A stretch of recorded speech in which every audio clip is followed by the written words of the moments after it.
Hello medicos, welcome to NEET ரெக்கஸ் தமிழ். இந்த video வந்து பார்த்தீங்கன்னா தெர்மோடைனமிக்ஸ், கெமிஸ்ட்ரியில் இருக்க தெர்மோடைனமிக்ஸோட பார்ட் 2 வீடியோ.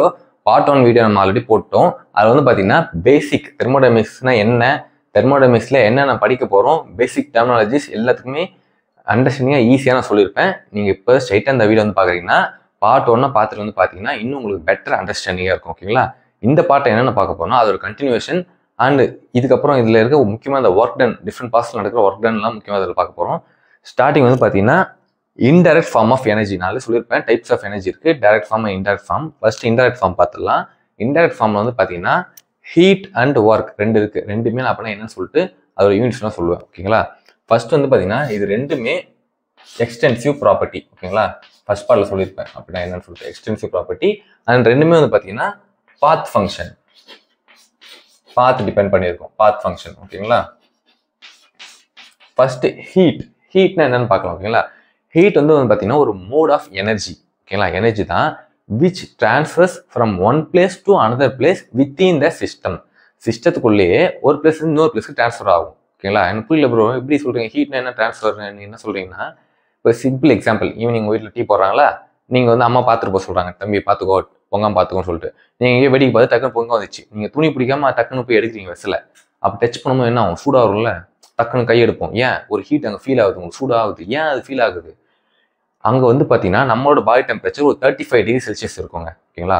ஆவரேஜாக சொல்கிறேன். அதே அந்த வெசில் வந்து பார்த்தீங்கன்னா ஒரு 100 டிகிரி செல்சியஸில் சூடாக இருக்கும். அப்போது நம்மளுக்கு வந்து டெம்பரேச்சர் கம்மி, அங்கே அதிகம். இப்போ அதிகமாக இருக்கிறதுனால அதிகமான இடத்துல இருந்து கம்மியான இடத்துக்கு வருது, ட்ரான்ஸ்ஃபர் ஆகுது ஹீட்டு, டெம்பரேச்சர் அங்கே ட்ரான்ஸ்ஃபர் ஆகுது. அதனால தான் அந்த ஹீட் ஃபீல் ஆகுது. புரியுதுங்களா? இன்னொரு எக்ஸாம்பிள் சொல்லணும்னா ஒரு ஐஸ் கட்டி இருக்கும். ஐஸ் கட்டி தான் மேலே வைக்கிறோம், மேலே வச்சோன்னா என்ன ஆகும், அப்படியே மெல்ட் ஆகிடும். ஏன் மெல்ட் ஆகுது? நம்ம உடம்பு ஒரு 35 டிகிரி செல்சியஸ், ஆனால் ஐஸ் வந்து பார்த்தீங்கன்னா 0 டிகிரி செல்சியஸ்.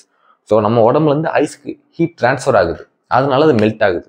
புரியுதுங்களா? ஹீட்டுக்கான சிம்பிள் எக்ஸாம்பிள் புரிஞ்சிச்சா? இப்போ யூனிட்ஸ் வந்து பார்த்தீங்கன்னா எது சொல்லுவோம்னா கேலரிஸ், ஜூல்ஸ் அண்ட் எர்க், இஆர்ஜி, எர்க். இதில் வந்து பார்த்தீங்கன்னா கொஷினில் வந்து சம்டைம் வேல்யூஸ்லாம் கேலரிஸில் கொடுத்துருவாங்க. ஆன்சர் வந்து பார்த்தீங்கன்னா ஆப்ஷன்லாம் ஜூல்ஸில் இருக்கும். நிறைய இடத்துல சொல்கிறேன், ஹீட்டு மட்டும் நிறைய இடத்துல பண்ணி கொடுப்பாங்க. நீ டக்குன்னு கேலரிஸை வச்சு சப்ஸ்டியூட் பண்ணி வர ஆன்சர் வந்து பார்த்தீங்கன்னா ஜூல்ஸில் இருக்கும். கேலரிஸில் வந்து வர ஆன்சர் ஜூல்ஸ்லேயே கொடுத்துருப்பாங்க. நீங்கள் ஏன் வேணும்னு நீங்கள் தப்பு பண்ணணும்னு சொல்லிட்டு கொடுப்பாங்க. ஆனால் நம்ம என்ன பண்ணணும், ஜூல்ஸில் இருந்தால் கேலரிஸ் வந்து ஜூல்ஸுக்கு கன்வெர்ட் பண்ணணும். ரெண்டுத்தையும் வர வேல்யூ ஒன்றும் கிடையாது. அது எப்படி கன்வெர்ட் பண்ணணும் பார்த்தீங்கன்னா 1 calorie is equal to 4.18 joules. Round up பண்ணி சொன்னோம்னா 4.2 ஜூல்ஸ். நீங்கள் 4.2 எல்லாத்துக்கும் யூஸ் பண்ணி போடலாம். சம்டைம்ஸ் ரொம்ப பாயிண்ட் டெசிமல் இருந்துச்சுன்னா இதை சப்ஸ்டியூட் பண்ணலாம். அதே 1 எர்க்குக்கும் ஜூல்ஸுக்கும் எப்படி கன்வெர்ட் பண்ணலாம், 1 erg equal to 10 to the power -7 joules. அதே 1 ஜூல் ஈக்குவல் டு இது இந்த பக்கம் வந்துச்சுன்னா 10 power 7 + 7 ஆகிடும். ஓகேங்களா? இவ்வளோதான். இப்போ வந்து இந்த கியூன்னு இருக்குல்ல, கியூன்னு உள்ள ஹீட் அது எப்போ பாசிட்டிவாக இருக்கும், எப்போ நெகட்டிவாக இருக்கும்னு சொல்கிறேன். இப்போ இதான் சிஸ்டம்னு வைங்க, இதான் சிஸ்டம். ஓகேங்களா? சிஸ்டத்துக்கு ஹீட் சப்ளை ஆச்சுன்னா வெளியே இருந்து ஹீட் வருது, ஒரு சோர்ஸ்ல இருந்து ஹீட் வருது. அப்படி வந்துச்சுன்னா இதை நம்ம எண்டோதெர்மிக் ப்ராசஸ் சொல்லுவோம். எண்டோ உள்ள வருது. அப்போ வந்து கியூட வேல்யூ இஸ் பாசிட்டிவ். எப்போ நெகட்டிவா இருக்கும்னு பார்த்தீங்கன்னா சிஸ்டத்துல இருந்து ஹீட் வெளியே போகுது. எங்க போகுதுன்னா சிங்க்னா அப்படி உள்ள போறது, அது இல்லை. சிங்க்னா அந்த இடத்துல வந்து டிப்ரீவ்டு, அங்கே இல்லாமல் இருக்கு, கம்மியாக இருக்குன்னு அர்த்தம். அப்படின்னா அந்த ஹீட் கம்மியாக இருக்கு. அப்போ சிஸ்டத்துல இருந்து ஹீட் சிங்க்குக்கு போகும். அப்படி போச்சுன்னா சிஸ்டத்துல இருந்து வெளியே போகுது, எக்ஸோ வெளியே போகுது. அப்போ வந்து எக்ஸோதெர்மிக் ப்ராசஸ்ன்னு சொல்லுவாங்க சிஸ்டத்துல வெளியே வந்தா. அப்போ வந்து கியூ இஸ் நெகட்டிவ். ஓகேங்களா? எண்டோதெர்மிக் ப்ராசஸ்ல கியூ பாசிட்டிவ். ஏன்? சிஸ்டத்துக்கு ஹீட் வந்தால் அது எண்டோதெர்மிக். சிஸ்டத்துல இருந்து வெளியே ஹீட் போச்சுன்னா எக்ஸோ வெளியே போகுது, எக்ஸ் ஹீட். ஓகே, அப்போ வந்து கியூ நெகட்டிவ். ஓகேங்களா? இதை பேசிக். இப்போ நான் work, different types of work, அப்புறம் அதோட யூனிட் சொல்கிறேன். ஒர்க்னா என்னன்னு பார்க்கலாம். ஒர்க்னா ஒன்றும் இல்லை, it is also a mode of energy transfer தான். ஆனால் it's not because of heat or difference in temperature. Temperature டிஃப்ரென்ஸ்னால அந்த எனர்ஜி ட்ரான்ஸ்ஃபர் நடக்காது. அப்புறம் எப்படி நடக்குது ப்ரோனா, it is a mode of transfer of energy to or from the system with reference to the surrounding. சரௌண்டிங்கை பொறுத்து அந்த எனர்ஜி சிஸ்டத்துக்கு உள்ளே வரலாம், இல்லை சிஸ்டத்துலேருந்து வெளியே எனர்ஜி போகலாம். அதுதான் ஒர்க்குக்கான definition. Different types of work இருக்குங்க. ஒர்க் வந்து பார்த்தீங்கன்னா மெக்கானிக்கல் ஒர்க் இருக்குது, எலக்ட்ரிக்கல் ஒர்க் இருக்குது, கிராவிடேஷனல் ஒர்க் இருக்குது. கிராவிடேஷனல் ஒர்க் ஃபார்முலா என்ன? ரீகால் பண்ணுங்க, mgh. நான் இருக்கா? எலக்ட்ரிக்கல் ஒர்க்குக்கு என்ன ஃபார்முலா? சொல்லுங்க, சார்ஜ் வச்சு வருமே. Q into potential difference V, அது வந்து எலக்ட்ரிக்கல் ஒர்க். ஓகேங்களா? மெக்கானிக்கல் ஒர்க்குக்கு என்ன ஃபார்முலானா இதுதான் முக்கியம். இதுதான் இப்போ நம்ம கெமிஸ்ட்ரியில் அப்ளை பண்ண போகிறோம். இதுதான் சொல்றது, கவனமாக இப்போ கவனிங்க. மெக்கானிக்கலுக்கு நார்மலாக என்ன ஃபிசிக்ஸ் படினா ஃபோர்ஸ் இன்ட்டு டிஸ்பிளேஸ்மெண்ட் சொல்லுவோம். இதானே? இப்போ வந்து பார்த்தீங்கன்னா இது வந்து மாற்றி ஆடலாம். ப்ரெஷர்னா என்ன formula? Pressure is equal to force by area. ஓகேங்களா? அப்போ force is equal to PA. PA கரெக்டாக? அப்போ அதை சப்ஸ்டியூட் பண்ணுங்க. பண்ணால் என்ன வரும்? Pressure into A into S. எஸ்ன்னு ஒன்றும் டிஸ்பிளேஸ்மெண்ட் ஒரு லென்த்துக்கு. அப்போ வால்யூம்க்கு என்ன formula? Volume equal to A into L. Area into length. Length நான் டிஸ்பிளேஸ்மெண்ட் ஒரு லென்த்து தான். அப்போ இங்கே எடுத்து வால்யூமை போடலாம். அப்போது மெக்கானிக்கல் ஒர்க் எனக்கு என்ன ஃபார்முலானா P மல்டிப்ளை டெல் V அப்படின்னு சொல்லுவாங்க. சேஞ்ச் இன் வால்யூம் சொல்லுவாங்க. இது நார்மலாக ஃபிசிக்ஸில். ஆனால் கெமிஸ்ட்ரியில் எப்படின்னா அக்கார்டிங் டு ஐயூபெக் என்ன சொல்லுவாங்கன்னா இந்த work is equal to P external or P multiply del V தான். ஆனால் இங்கே என்னன்னா நெகட்டிவ், ஒரு நெகட்டிவ் சைன் மாடி வரும். ஜென்ரலாகவே இதுதான் ஃபார்முலா. ஓகேங்களா? நெகட்டிவ் எப்பவுமே வரும். இப்போ ஒரு சிஸ்டம் இருக்குன்னு வைங்க. இதான் சிஸ்டம். வெளியே எந்த நான் ஒரு ஃபோர்ஸ் கொடுக்குறேன், இல்லை ஒரு ஒர்க் பண்ணி இந்த சிஸ்டத்தை நான் கம்ப்ரஸ் பண்ணுறேன். இப்படி இருந்தது இப்படி ஆயிடுச்சு, சின்னதாகிடுச்சு. பெருசாக வந்து சின்னதாகுது. அதான் ஒரு வால்யூம் 5ன்னு இருக்கும். இங்கே சும்மா எக்ஸாம்பிள் இங்கே 3 ஆயிடுச்சு. இப்போ டிஃப்ரென்ஸ் என்ன? 3 - 5 என்ன வருது? -2. எடுத்து சப்ஸ்டியூட் பண்ணுங்க. ப்ரெஷர் என்ன வேணா இருக்கட்டும், இங்கே மைனஸ் வேல்யூ இங்கே வரப்போகுது, சேஞ்ச். இங்கே ஒரு மைனஸ் இருக்கு, அப்போ ப்ளஸ் ஆகும். அப்போ என்ன வருது? இங்கே ஒர்க் டன் வந்து இங்கே பாசிட்டிவ்ல வருது. எப்போ? கம்ப்ரெஷன்ல. Okay, external work done on the சிஸ்டம்னா என்ன? ஒர்க் டன் வந்து பாசிட்டிவ். இப்போவே work done by the system. இப்போ உள்ள இருந்து சிஸ்டம் வேலை செய்யுது, உள்ள இருந்து இப்படி வேலை செய்யுது.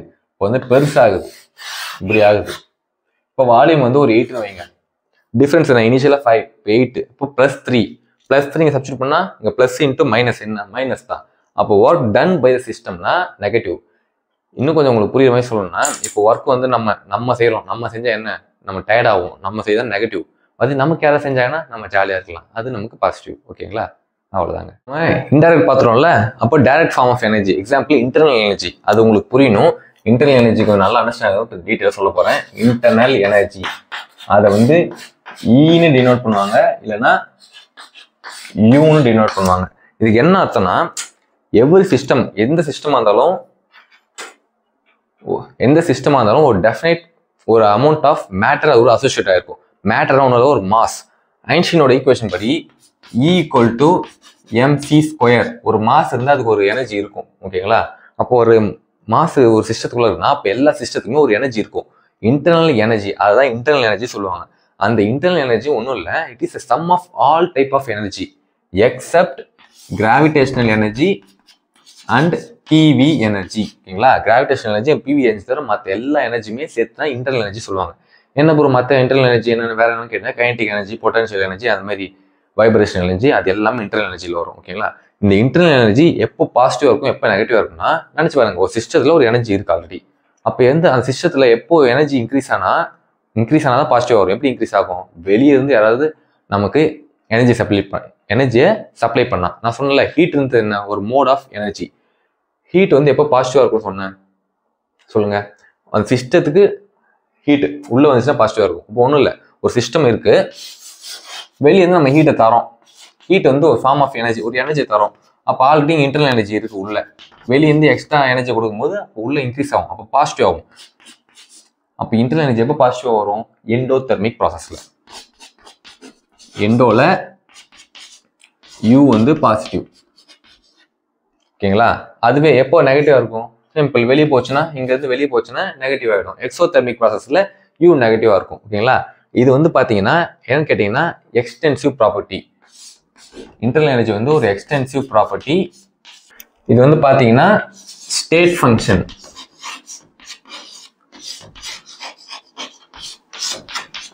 ஸ்டேட் ஃபங்க்ஷனா என்ன? இனிஷியல் அண்ட் ஃபைனலை வச்சு டிஃபரன்ஸாக நம்ம கண்டுபிடிக்க முடியும். அதோட பார்த்தை கால்குலேட் பண்ண முடியாது. அப்போ ஒன்லி சேஞ்ச் தான் கண்டுபிடிக்கும். சேஞ்ச் இன்டர்னல் எனர்ஜி நம்மளால ஃபைன் பண்ண முடியும். அப்போ இங்கே என்ன வரும் சொல்லணும்னா, இந்த சேஞ்ச் இன்டர்னல் எனர்ஜி தான் பாசிட்டிவாக இருக்கும், சேஞ்ச் இன்டர்னல் எனர்ஜி நெகட்டிவாக இருக்கும். எப்போ? எக்ஸோதெர்மிக்கில் சேஞ்ச் இன்டர்னல் எனர்ஜி நெகட்டிவாக இருக்கும், எக்ஸோ. ஓகேங்களா? தெர்மோடைனமிக்ஸ் பேசிக்ஸில் கவர் பண்ணிட்டோம். இப்போ தான் டெப்த் ஆஃப் சாப்டர் பார்க்க போகிறோம். லாஸ் ஆஃப் தெர்மோடைனமிக்ஸ், அதாவது 0th law, 1st law and 2nd லா இருக்குது. இப்போ 0th லானா என்ன சொல்கிறேன், இது ஒன்றும் சிம்பிள் தான். நீங்கள் எப்படின்னா என்ன தெரிஞ்சிங்கன்னா போதும். 0th லா என்ன சொல்ல வராங்கன்னா, also known as law of thermal equilibrium. ஓகேங்களா, லா ஆஃப் தெர்மல் ஈக்குலிபிரியம். இதில் என்ன சொல்கிறாங்கன்னா, 3 சிஸ்டம் இருக்குது. ஓகேங்களா, A, B and C. If A வந்து equilibrium with C and B also equilibrium with சின்னு வைங்க. இந்த மாதிரி இருக்கும்போது ஏ அண்ட் பியும் ஈக்குலிபிரியம் இருக்குன்னு சொல்ல வராங்க. ஏ அண்ட் சி ஈக்குலிபிரியம் இருக்கு, அதே மாதிரி பியும் சி கூட ஈக்குலிபிரியம் இருக்கு. அந்த கண்டிஷன்ல அப்போ ஏவும் பியும் ஈக்குலிபிரியத்துல தான் இருக்கும் அப்படின்னு சொல்றாங்க. இந்த ட்ரையாட் வந்து ஈக்குலிபிரியத்துல இருக்கும் அப்படின்னு சொல்றாங்க. ஓகேங்களா, இதுதான் சிம்பிள் 0th லா. இப்போ வந்து ஃபர்ஸ்ட் லால வந்து பாத்தீங்கன்னா, நான் ஆல்ரெடி ஃபர்ஸ்ட் லாக்கு மட்டும் இந்த ஒர்க் டன் வீடியோஸ் ஒன்று போட்டிருக்கேன். ஃபர்ஸ்ட் லா டீப்பாக எக்ஸ்பிளைன் பண்ணிட்டு ஒர்க் டன் சொல்லியிருப்பேன். ஸோ அந்த கிளிப்பை நான் ஆட் பண்ணுறேன். அது ஆட் பண்ண ஒரு ஆல்மோஸ்ட் 30 மினிட்ஸ் கிட்ட வந்துடும். அது பார்த்ததுக்கப்புறம் del H and del U, அதாவது என்தால்பி அண்ட் இன்டர்னல் எனர்ஜிக்கு ரிலேஷன் பார்க்க போகிறோம். அந்த ரிலேஷன் பார்த்துட்டு அதோட இந்த பார்ட்டை நம்ம முடிச்சுக்கலாம். ரிமைனிங் பார்ட்ஸை நம்ம நெக்ஸ்ட் பார்ட்டில் பார்த்துக்கலாம். இதுக்கப்புறம் வரப்போது தெர்மல் கெமிஸ்ட்ரின்னு ஒன்று இருக்கும். அதில் வந்து heat of combustion, heat of நியூட்ரலைசேஷன்லாம் இருக்கும். ஸோ இதை முடிச்சுட்டுனா நம்ம அடுத்த பார்ட்லேருந்து அதை கண்டினியூ பண்ண ஸ்டார்ட் பண்ணிடலாம். ஓகேங்களா, ஃபர்ஸ்ட் ஆஃப் தெர்மோடைனமிக்ஸ் மொத்தம் அதில் 3 ஸ்டேட்மெண்ட் இருக்குது. நீங்கள் ஒரு ஸ்டேட்மெண்ட் தெரிஞ்சினா போதும். ஆனால் இன்கரெக்ட், சூஸ் த இன்கரெக்ட்னு கேட்டு கொஸ்டின் கேட்கலாம். அப்போ உங்களுக்கு இந்த மாதிரி 3 ஸ்டேட்மெண்ட் தெரிஞ்சு வச்சுக்கிட்டிங்கன்னா ஈஸியாக இருக்கும். ஓகேங்களா, ஃபர்ஸ்ட் லா ஆஃப் தெர்மோடைனமிக்ஸ் என்னன்னா, it is also known as law of conservation of energy. அது நிறைய இடத்துல படிச்சிருப்பீங்க. ஓகேங்களா, தெரிஞ்சிருக்கும், இல்லைனா தெரிஞ்சு வச்சுக்கோங்க. ஃபர்ஸ்ட் ஸ்டேட்மெண்ட் என்னன்னா, energy can be neither created nor destroyed. நம்ம ஒரு எனர்ஜியை கிரியேட் பண்ண முடியாது. அதாவது இப்போ நம்ம ஏதாவது ஒரு எனர்ஜி நம்ம வேலை செஞ்சு உருவாக்குறோம்னா, ஆல்ரெடி இந்த யூனிவர்ஸில் எக்ஸிஸ்ட் ஆகிருக்க ஒரு எனர்ஜி நம்ம வேற ஃபார்மில் மாற்ற தான் முடியுமே தவிர கிரியேட் பண்ணவோ இருக்கிற எனர்ஜியை அழிக்கவோ நம்மளால முடியாது. அதுதான் ஃபர்ஸ்ட் ஸ்டேட்மெண்ட். செகண்ட் ஸ்டேட்மெண்ட் என்ன சொல்கிறாங்கன்னா, it is impossible to create a perpetual motion machine. அது என்ன, ஒரு மோஷன் மிஷின், அதாவது ஒரு ஜஸ்ட் ஒரு ஏதோ ஒரு மிஷின் எடுத்துக்கோங்க, ஒரு மோட்டரோ ஏதோ ஒன்று எடுத்துக்கோங்க. நம்ம ஒரு ஒர்க் பண்ண சொல்கிறோம், ஒரு எனர்ஜி அதுக்கிட்ட கொடுக்குறோம். கொடுக்குற மொத்த எனர்ஜியுமே யூஸ் பண்ணி அதில் ஒர்க் டன் பண்ண முடியாது. அதான் சொல்ல வராங்க. எப்படி ஒர்க் நடந்தாலும் கொஞ்சம் எனர்ஜி லாஸ் ஆகிடும். லைக் மோட்டார் சைக்கிள் தான், பெட்ரோல் போட்டு வேலை நடக்குது, மூவ் ஆகுது. ஆனால் ஏன் நமக்கு ஹீட் வெளியே ப்ரொடியூஸ் ஆகுது, நம்ம எனர்ஜி லாஸ் ஆகுது. அதனால தான் வெளியே ஹீட் நமக்கு தெரியுது. ஓகேங்களா, அதான் அந்த ஹீட் லாஸே இல்லாமல் ஒரு மிஷினை நம்மளால கிரியேட் பண்ண முடியாதுன்னு சொல்ல வராங்க. தேர்ட் ஸ்டேட்மெண்ட் என்னன்னா, same amount of work done will produce same amount of heat irrespective of the type of work or how the work is done. இப்போ நம்ம ஒர்க் பண்ணுறோம், ஒரு 1 ஹவருக்கு ஒரு ஒர்க் பண்ணுறோம், இவ்வளோ எனர்ஜி ப்ரொடியூஸ் ஆகுதுன்னா நீ எந்த மாதிரி அந்த வேலையை செஞ்சாலும் அந்த 1 ஹவரில் அந்த சேம் அமௌண்ட் ஆஃப் ஹீட் தான் ப்ரொடியூஸ் ஆகும் அப்படின்னு சொல்கிறாங்க. எந்த மாதிரினா என்ன சொல்கிறேன் புரியலைன்னா, திரும்ப சொல்லுவேன் அது பார்ப்போம். ஒர்க் வந்து நிறைய டைப் ஆஃப் ப்ராசஸால் நடக்கும். ஒர்க் டன் பண்ணுறோம்ல, டிஃப்ரெண்ட் டைப்ஸ் ஆஃப் ப்ராசஸ் நடக்கும். அதில் நீ எந்த ப்ராசஸில் பண்ணாலும் ஒரு குறிப்பிட்ட ஒர்க் பண்ணனா அந்த குறிப்பிட்ட ஒர்க்கில் குறிப்பிட்ட அமௌண்ட் ஆஃப் ஹீட் ப்ரொடியூஸ் ஆகும். அது நீ எந்த டைப் ஆஃப் ஒர்க் மூலியமாக பண்ணாலும் சரி. அதுதான் சொல்லுவாங்க. அதுதான் அந்த 3 statement. First law of thermodynamics எதுக்கு யூஸ் ஆகுதுன்னா, we can able to find the internal energy of a system. இது போட்டிருக்காங்கல்ல, இதுதான் இன்டர்னல் எனர்ஜி, தான் இன்டர்னல் எனர்ஜி. அதுக்கு முன்னாடி ஒரு ட்ரையாங்கிள் போட்டிருக்கீங்கன்னா அது என்னன்னா சேஞ்ச் இன் இன்டர்னல் எனர்ஜின்னு அர்த்தம். ஓகேவா, ஃபர்ஸ்ட் லா ஆஃப் தெர்மோடைனமிக்ஸை வச்சு சேஞ்ச் இன் இன்டர்னல் எனர்ஜியை நம்ம கண்டுபிடிக்க முடியும். ஏன் ப்ரோ சேஞ்ச் இன் இன்டர்னல் எனர்ஜியை கண்டுபிடிக்க முடியும், இன்டர்னல் எனர்ஜியை கண்டுபிடிக்க முடியாதுன்னு கேட்டிங்கன்னா கண்டுபிடிக்க முடியாது. ஏன், இன்டர்னல் எனர்ஜி வந்து ஒரு ஸ்டேட் ஃபங்க்ஷன். ஸ்டேட் ஃபங்க்ஷன்னா என்ன தெரியலையா, சொல்கிறேன். அதுதான் இருக்கு. Kind information. இது வந்து ஃபயர், தெர்மோடைனமிக்ஸ். இல்லை நீ ஒரு ஆர்டிஸ்ட்னு okay, change in internal energy தான் கண்டுபிடிக்கணும். ஏன்னா சேஞ்ச் இன் இன்டர்னல் எனர்ஜி வந்து ஸ்டேட் ஃபங்க்ஷன். ஸ்டேட் ஃபங்க்ஷன் என்னன்னு சொல்லிட்டா, ஸ்டேட் ஃபங்க்ஷன், பாத் ஃபங்க்ஷன்னு 2 டைப் இருக்குது தெர்மோடைனமிக்ஸில். ஸ்டேட் ஃபங்க்ஷன் என்ன சொல்ல வராங்கன்னா, இது ரெண்டுமே ஒரு macroscopic property. State function depends on the initial and end point. ஓகேவா, ஒர்க் நடக்குதுன்னா, ப்ராசஸ் நடக்குதுன்னா இனிஷியல் அண்ட் எண்ட் பாயிண்ட்டை மட்டும் டிபெண்ட் ஆகிருக்கும். அது வந்து எல்லாமே ஸ்டேட் ஃபங்க்ஷன் சொல்லுவாங்க. ஸோ இனிஷியல் அண்ட் எண்டு வச்சு நம்ம என்ன பண்ண முடியும், இனிஷியலாக இருக்கும் போது எவ்வளோ இருந்துச்சு, ஃபைனலாக எவ்வளோ இருக்குது. ஸோ டிஃப்ரென்ஸாக நம்மளால் கண்டுபிடிக்க முடியும். அது எப்படி நடக்குது, நடுவில் அந்த பாத் எப்படி போகுது ப்ராசஸ்ங்கிறத டிபெண்ட் பண்ணி இருக்காது. இதை மட்டும் தான் டிபெண்ட் பண்ணியிருக்கும், இனிஷியல் அண்ட் எண்டை. ஸோ சேஞ்ச் தான் கண்டுபிடிக்க முடியும். பாத் ஃபங்க்ஷன்னா பேர்ல இருக்குது பாத், அது எப்படி நடக்குது, பாத் தான் டிபெண்ட் பண்ணியிருக்கும், இனிஷியலையும் எண்டையும் டிபெண்ட் பண்ணியிருக்காது. ஓகேங்களா, இதுக்கு எக்ஸாம்பிள் என்னன்னா ஹீட், ஒர்க் டன், அதாவது work. State function example internal energy சொல்லிட்டேன். என்ட்ரோபி எஸ்ன்னு சொல்லுவோம், என்தால்பி ஹெச்ன்னு சொல்லுவோம். அது என்னன்னு தெரியலன்னு நான் சொல்லுவேன். ஓகேங்களா? ஃபர்ஸ்ட் லா ஆஃப் தெர்மோடைனமிக்ஸ் வச்சு நம்ம என்ன கண்டுபிடிக்க முடியும்? சேஞ்ச் இன்டர்னல் எனர்ஜி தான், இன்டர்னல் எனர்ஜி இல்லை. இந்த மாதிரி கூட ட்ரிக்காக கொஸ்டின்ஸ் கேட்பாங்க. சிம்பிளாக ஒரு கொஸ்டின் ஈஸியாக கேர்லெஸ் மிஸ்டேக் பண்ணுறோம். ஸோ நோட் பண்ணிச்சோம், சேஞ்ச் இன் இன்டர்னல் எனர்ஜி. ஓகேவா? இன்டர்னல் எனர்ஜினா என்ன, ஃபர்ஸ்ட் லா ஆஃப் தெர்மோடைனமிக்ஸ் என்னன்னு சொல்லி பார்த்துருவோம். இப்போ equation first law of thermodynamics பார்க்க போகிறோம். ஈக்குவேஷன் என்னன்னா, இப்போ லெட்ஸ் கன்சிடர் இது ஒரு சிஸ்டம்னு வச்சுக்கோங்க. இந்த இன்டர்னல் எனர்ஜின்றது என்னன்னா, ஒரு சிஸ்டம் எது வேணா இருக்கும், ஏதாவது ஒரு சிஸ்டம், ஏதாவது ஒரு ஆப்ஜெக்ட் கூட எடுத்துக்கோங்க. எல்லாத்துக்குமே மாஸ் இருக்கா? மாஸ் இருந்தால் எனர்ஜி இருக்கும். E = mc², Newton formula. அதை வச்சு பார்த்தீங்கன்னா every object or system has some energy. அதில் இன்டர்னல் எனர்ஜி இருக்கும் E. இதை வந்து பார்த்தீங்கன்னா நான் E1 வச்சுக்கிறேன். ஏன் E1 வச்சுன்னு சொல்கிறேன்? E வந்து பார்த்தீங்கன்னா என்னன்னா, it is sum of all type of energy except PV energy and gravitational energy. ஓகேங்களா? ஒரு சிஸ்டம்ல எல்லா எனர்ஜியுமே இருக்கும். அதில் இன்டர்னல் எனர்ஜி என்னன்னா எல்லா எனர்ஜியும் இது ரெண்டு தவிர. ஓகேங்களா? அப்போ எல்லாம் மற்ற எனர்ஜி என்னன்னா kinetic energy, potential energy, vibrational energy நிறைய இருக்கும். அது எல்லாமே. இப்போ இது ஒரு சிஸ்டம். இந்த சிஸ்டம்ல நம்ம ஒரு ஒர்க் பண்ணி இதுக்கு ஒரு ஹீட்டை நம்ம கொடுக்குறோம். ஹீட்டை வந்து Qன்னு ரெப்ரசென்ட் பண்ணுவாங்க. அப்புறம் இந்த இன்டர்னல் எனர்ஜியை Eன்னு சொல்லலாம், இல்லைன்னா Uன்னு மென்ஷன் பண்ணுவாங்க. Uன்னு போட்டாலும் அதான், Eன்னு போட்டாலும் அதான். ஓகேங்களா? ஒரு ஒர்க் டன் இங்கே நடக்குது. ஒரு ஒர்க் பண்ணி Qன்ற ஒரு ஹீட்டை நம்ம இதுக்கு கொடுக்குறோம். ஓகேங்களா? ஹீட் என்ன, ஒரு டைப் ஆஃப் எனர்ஜி. அப்போ ஆல்ரெடி இங்கே E1 எனர்ஜி இருக்குது, நம்ம Q கொடுத்ததுனால இந்த சிஸ்டம் வந்து பார்த்தீங்கன்னா இன்டர்னல் எனர்ஜி E2ன்னு மாறுது. புரியுதுங்களா? தெளிவாக இருக்கா? ஆல்ரெடி E1 வந்து ஆல்ரெடி நார்மலாக ஒரு சிஸ்டத்துக்கு எனர்ஜி, எல்லாத்துக்குமே ஒரு எனர்ஜி இருக்கும் மாஸ் இருக்கிறதுனால. நம்ம ஒரு ஒர்க் பண்ணி ஹீட்டை கொடுக்குறோம். அப்போது உள்ள இன்டர்னல் எனர்ஜி அதிகமாகுது. அதிகமாகுதா கம்மியாகுது வேற. நார்மலாக இப்போ கொடுக்குறோம், அதிகமாகுதுன்னு வச்சுக்கோங்க. அப்போ உங்க சேஞ்ச் ஆகுது. அதிகமானாலும் கம்மியானாலும் ஒரு சேஞ்ச் நடக்குது.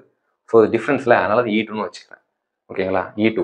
இப்போ இதை நம்ம கண்டுபிடிக்கும், சேஞ்ச் இன் இன்டர்னல் எனர்ஜி கண்டுபிடிக்கலாம்ல. அப்போ இந்த சேஞ்ச் இன் இன்டர்னல் எனர்ஜி எப்படி கண்டுபிடிக்க போறோம்னா, E2 இஸ் ஈக்குவல் டு இது E1 plus Q plus work ton. இதானே? ஓகேவா? இப்போ E1 இங்கே வந்துச்சுன்னா E2 மைனஸ் E1, அதுதான் சேஞ்ச் இன் இன்டர்னல் எனர்ஜி.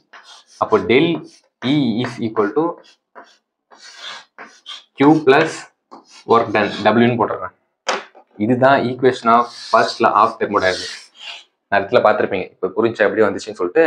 இப்போ இது இன்னும் மாடிஃபை பண்ணி எழுதலாம். அது எப்படி எழுதலாம்னு சொல்லிட்டு பார்க்கலாம். நம்ம டெரைவ் பண்ணி தான் எழுதியிருக்கேன். இது வந்து மாற்றி எழுதலாம். இந்த Q இங்கே இருக்கும், ஒர்க் டன் இந்த பக்கம் கொண்டு வந்தால் என்ன ஆகும்? மைனஸ் ஒர்க் டன் ஆகிடுமா? அதுதான் இது. இப்போ இந்த ஒர்க் டனுக்கு ஃபார்முலா இருக்கு. ஒர்க் டன் வந்து என்னன்னா minus P external del B. அப்படி என்னத்துனா P ஃபார் ப்ரெஷர் தான். எக்ஸ்டர்னல் நம்ம வெளியிருந்து கொடுக்குற ப்ரெஷர், அதுதான் எக்ஸ்டர்னல் ப்ரெஷர். டிவினா என்ன, டெல் V என்ன அர்த்தம்னா சேஞ்ச் இன் வால்யூம். ஓகேங்களா? ஏன் மைனஸ் போடுறோம்னா, நார்மலாகவே ஒர்க் டன் வந்து பார்த்தீங்கன்னா ஒரு சிஸ்டமில் work done on the system. ஒரு சாக் பீஸ் இருந்தால் மேலே நம்ம ஒர்க் பண்ணலாம், ஏதாவது உடைக்கிறதோ எதோ பண்ணலாம். இல்லைனா இந்த சாக் பீஸ் உள்ளேருந்தே ஒர்க் நடக்கும். இந்த சாக் பீஸே கொஞ்சம் ஹீட்டை வெளியே ரிலீஸ் பண்ணுறதா இருக்கலாம், இல்லைனா அதுவோ தன்னால் ஹீட் அப்சர்வ் பண்ணுது. அதெல்லாம் work done by the system. Work done on the சிஸ்டம்னா நார்மலாக இங்கே பாசிட்டிவ் வரும், மைனஸ் வராமல் இருக்கும். ஒர்க் டன் பை த சிஸ்டம்னா நெகட்டிவ். எப்படி ஞாபகம் வச்சுக்கலாம்னா, நம்ம வந்து வேலை செஞ்சோம்னா நமக்கு எனர்ஜி குறைஞ்சிடும். அது வந்து ஒரு நெகட்டிவான திங். நமக்கு எனர்ஜி குறையுது அப்படின்னு ஞாபகம் வச்சுக்கோங்க, நெகட்டிவ். உங்களுக்கு கொஸ்டினில் எதுவுமே மென்ஷன் பண்ணலன்னா நார்மலாக நெகட்டிவ் வச்சு போடணும். ஓகேங்களா? ஒர்க் டன் பை த சிஸ்டம்னு வச்சு தான் போடணும். ஸோ ஜென்ரல் ஃபார்முலா மைனஸ் வச்சுக்கோங்க. ஸ்பெசிஃபிக்காக மென்ஷன் பண்ணிட்டாங்க டன் அந்த சிஸ்டம்னா மைனஸ் வரக்கூடாது ஒர்க் டனுக்கு. அதுக்கு நம்ம சப்ஸ்டியூட் பண்ணுறோம். சப்ஸ்டியூட் பண்ணால் என்ன வரும்? Q equal to del V அப்படியே இருக்கு. ஒர்க் டன் வந்து minus P del V, already இங்கே ஒரு மைனஸ் இருக்கு. ரெண்டு மைனஸ் மைனஸ் ப்ளஸ் ஆகிடும். So plus P del V. கொஸ்டினில் வந்து ரெண்டு பாசிபிள் இருக்கு. அந்த சிஸ்டம் கம்ப்ரெஷன் ஆகலாம், இல்லை எக்ஸ்பென்ஷன் ஆகலாம். கம்ப்ரெஷன்னா என்ன?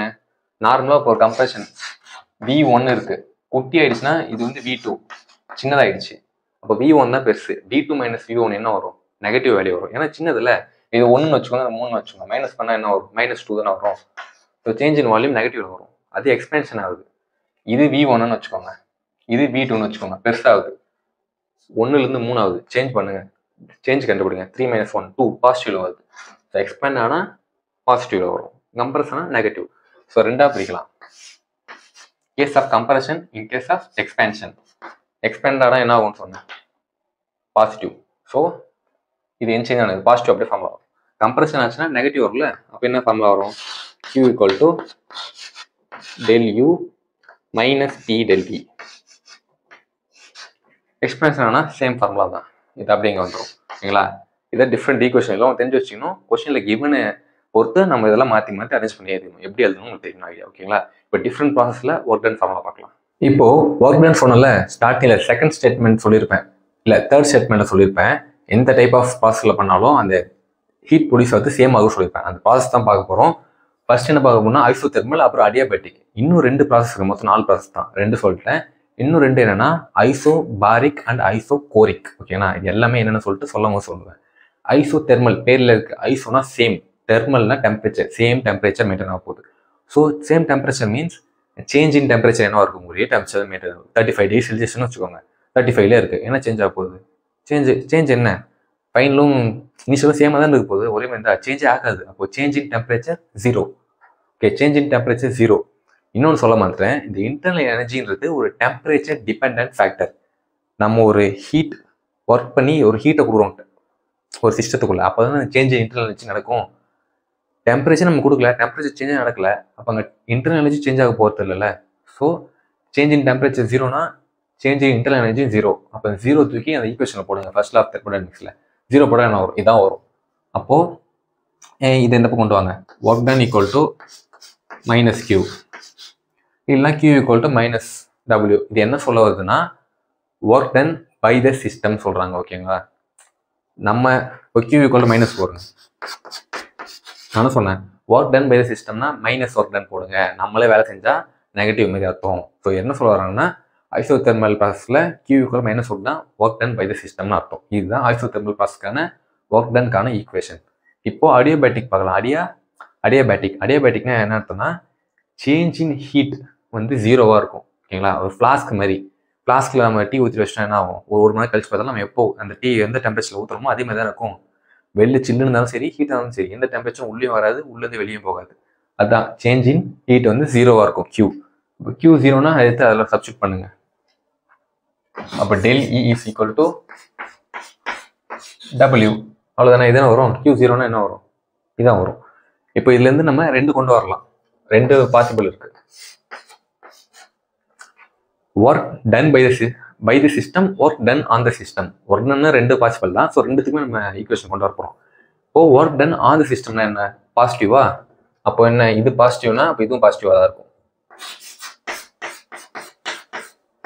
இன்னும் தெளிவாக சொல்லிட்டா bro, work done on the system W positive சொல்லிட்டீங்க, எப்படி இது பாசிட்டிவ் வரும்னு சொல்கிறீங்க, அதான் உங்களுக்கு டவுட்டு. சொல்லிட்டா ஒர்க் டன்னா என்ன, நம்ம அது ஒரு சிஸ்டத்துக்கு மேலே நம்ம ஒர்க் பண்ணுறோம், ஒரு கியூவை கொடுக்குறோம், எனர்ஜியை கொடுக்குறோம். ஆல்ரெடி ஒரு எனர்ஜி இருக்குது. சும்மா ஒரு எக்ஸாம்பிள் சொல்கிறேன், 3 ஜூல்ஸ் ஆஃப் எனர்ஜி இருக்குது உள்ளே இருக்குன்னு வச்சுக்கோங்க. நம்ம இன்னும் 2 ஜூல்ஸ் எக்ஸ்ட்ரா தரோம். அப்போ சேஞ்ச் என்ன நடக்கும், 5 வந்துடும். 2 மைனஸ் பண்ணாங்கன்னா நமக்கு பாசிட்டிவ் வேல்யூ தானே, அது 2 தானே வருது. ஸோ அங்கே என்ன நடக்கும், ஒர்க் டன்ல சேஞ்ச் இன் எனர்ஜி பாசிட்டிவ். அதான் இப்போ work done by the system, அதுக்கான ஈக்குவேஷன் என்னது, பை த சிஸ்டம்னா minus W is equal to minus del E. புரிஞ்சா, ஏன் மைனஸ் இருந்துச்சுன்னு புரியலையா, சொல்லவா. Work done by the system, already E1 இருக்கு, ஒரு 3 ஜூல்ஸ் ஆஃப் எனர்ஜி அதை வச்சுட்டு இருக்கோம். நீங்கள் ஒரு வேலை அதுவாக செய்யுது, நம்மளாம் செஞ்ச டயர்ட் ஆகும்ல, அதுவும் செஞ்சதுக்கப்புறம் E2 1 ஆயிடுது, 3லேருந்து 1 இருந்துச்சு. அப்போ ஃபைனல் மைனஸ் இனிஷியல், அப்போ என்ன வரும், -2 வருமா. இன்டர்னல் எனர்ஜி சேஞ்ச் என்ன, நெகட்டிவா, -2. உங்களுக்கு தெரியல, வாயில் சொல்கிறலாம் புரியுது இல்லை, -2. ஓகேங்களா, minus work done by the system minus. சிம்பிளா. அடுத்து 2 ப்ராசஸ் பார்க்கலாமா. இப்போ நெக்ஸ்ட் 2 ப்ராசஸ் என்னன்னா ஐசோபாரிக், பார் ப்ரெஷருக்கான ஒரு யூனிட். அப்போனா ஐசோபார்னா எந்த ஒரு சேஞ்ச் இன் ப்ரெஷரும் நடக்காது. ஓகேங்களா, அப்படின்னா change in pressure del P வந்து 0. ஐசோகோரிக்னா வால்யூமை ரெப்ரசென்ட் பண்ணும், சேம் வால்யூம் மெயின்டைன் ஆகும். So change in volume 0. ஓகேங்களா, ஃபர்ஸ்ட் இது பார்க்கலாம். இது பார்க்கறதுக்கு முன்னாடி என்தால்பி அப்படின்னா என்னன்னு சொல்லிட்டு தெரிஞ்சுக்கோங்க. நான் சொன்னல இன்டர்னல் எனர்ஜினா sum of all the type of energy except gravitational எனர்ஜியும் பிவி எனர்ஜி. இப்போ என்தால்பி எனர்ஜினா internal energy plus PV energy. குழப்பற மாதிரி இருக்கா, சொல்லவா. Sum of all the type of energy except gravitational energy. ஓகேங்களா, அது இன்டர்னல் எனர்ஜினா பிவி எனர்ஜியும் கிராவிடேஷன் எனர்ஜியும் இல்லாமல் எல்லா டைப் ஆஃப் எனர்ஜியும். இப்போ என்தால்பி ஹெச்னு டினோட் பண்ணுவோம். இது என்னன்னா internal energy plus PV energy. இதுதான், இது ஞாபகம் வச்சுக்கோங்க. இப்போ யூஸ் ஆகும். இப்போ del P is equal to 0. Del P அங்கே இல்லை ப்ரோன்னு கேட்டிங்கன்னா நம்ம டெரைவ் பண்ணுமே, ஒர்க் டனுக்கு ஒரு ஃபார்முலா போட்டு டெரைவ் பண்ணுவோம். ஞாபகம் இருக்கா? Q equal to del E plus P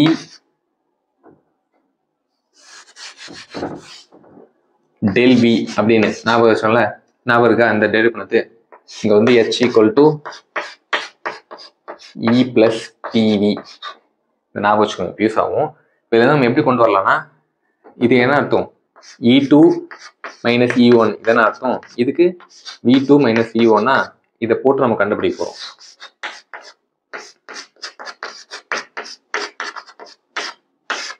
plus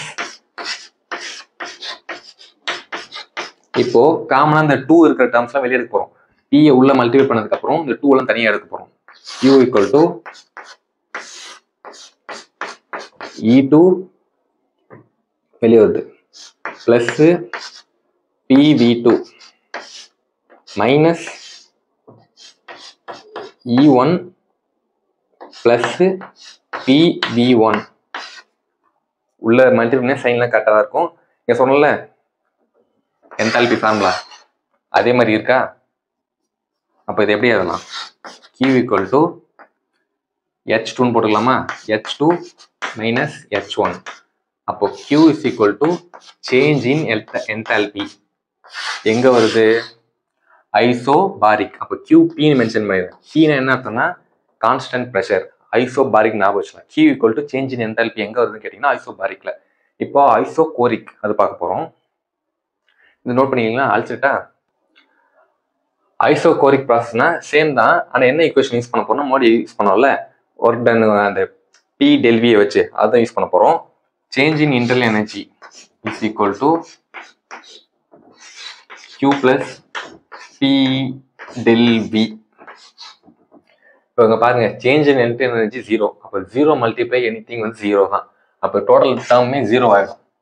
அப்போ Q is equal to change in internal energy. எங்க? ஐசோகோரிக் கான்ஸ்டன்ட் வால்யூம், அதனால V போடலாம் சும்மா. இப்போ அந்த ப்ராசஸ்ல என்ன பார்த்தோம்?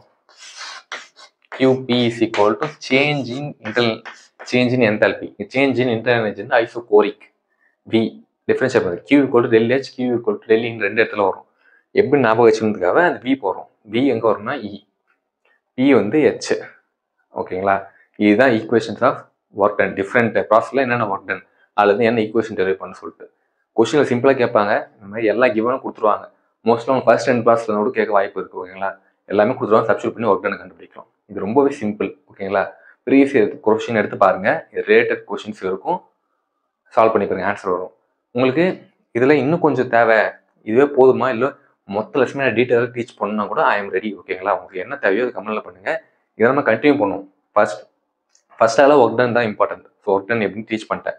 கொஸ்டின் சால்வ் பண்ணி பாருங்க. Del H and del E ரெண்டுத்துக்கும் என்ன ரிலேஷன் சொல்லிட்டு பார்க்கலாம். டெல் Hக்கும் del E or del U அப்படின்னு சொல்லுவாங்க. என்னன்னா இது டெரிவேஷன் நமக்கு தேவையில்லை, ஃபார்ம்னு சொல்ல நான் வச்சுக்கோங்க. Del H is equal to வந்து பார்த்தீங்கன்னா டெல் U ஆர் E எதுனா போட்டுக்கலாம் பிளஸ் டெல் NG RT. ஓகேங்களா? டெல் யூனா இன்டர்னல் எனர்ஜி, டெல் NGனா என்னன்னா change in mole of gaseous. என்ன கேஷியஸ்னா number of moles of gaseous product minus number of moles of gaseous reactants. அதுதான் இதுக்கான வேல்யூ. RT தான் இது கான்ஸ்டன்ட், T வந்து டெம்பரேச்சர். இதுதான் வேல்யூ. ஓகேங்களா? இந்த ஃபார்முலாவை ஞாபகம் வச்சுக்கோங்க. அண்ட் டெல் Hக்கும் டெல் Uக்கும் சப்ஸ்டியூட் பண்ணி போடலாம். டெல் H வந்து பார்த்தீங்கன்னா என்ன? QPன்னு சொல்லியிருப்பேன். கான்ஸ்டன்ட் ப்ரெஷர்ல வந்து போடுவாங்க, டெல் H வரும். இது வந்து QV கான்ஸ்டன்ட் வால்யூம்ல. ஸோ இது பதிலாக மாற்றி சப்ஸ்டியூட் பண்ணியும் நீங்கள் வர வச்சுக்கலாம். ஓகேங்களா? இது சிம்பிள் ரிலேஷன், இது மாதிரி ஞாபகம் வச்சுக்கோங்க. இந்த பாட்டை வந்து இதோட முடிச்சுக்கலாம். இதே மாதிரி நிறைய நம்ம NEET related videos and tips and tricks வந்து நம்ம சேனலில் வந்துட்டு தான் இருக்கும். ஸோ மறக்காம இந்த வீடியோக்கு லைக் பண்ணிட்டு சேனலுக்கு சப்ஸ்கிரைப் பண்ணிட்டு உங்கள் ஃப்ரெண்ட்ஸ்க்கும் ஷேர் பண்ணிடுங்க. தேங்க்ஸ் ஃபார் வாட்சிங்.